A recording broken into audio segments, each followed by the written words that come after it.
தாழ்த்தப்பட்ட ஒடுக்கப்பட்ட மக்களுக்கு பட்டா தருவாங்க. இதுக்கு ஏடி கண்டிஷன் பேரு. இந்த நிலம் எல்லாத்துக்குமே சில கண்டிஷன் இருக்குங்க.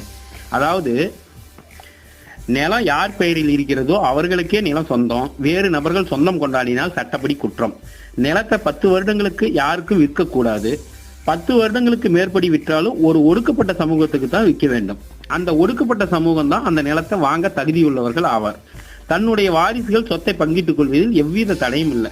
இந்த நிபந்தனையுடன் கூடிய பட்டாவை வேறு சமூகத்தினர் ஆக்கிரமித்தோ அல்லது அரசாங்க பதிவேட்டின் மாற்றியோ அல்லது 10 வருடங்கள் முடியாமலோ விற்பனை ஆகியிருந்தாலோ அது செல்லாது. அதனை அரசாங்கம் திரும்ப பெற்றுக்கொள்ளும்.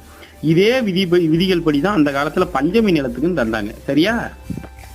அதான் பட்டா தந்துட்டாங்களே, விற்க முடியாத சூழ்நிலை தானே அரசு பதிவேட்டுப்படி இருக்கும். ஒடுக்கப்பட்ட மக்கள் விற்க போயிருந்தாலும் அரசு அங்கே தடுத்து இருக்குமேன்னு இயல்பா நமக்கு ஒரு கேள்வி வரும். ஒடுக்கப்பட்ட மக்களின் உரிமைக்காக போராடிய பலரும் இதை கவலையுடன் விவரிக்கின்றனர்.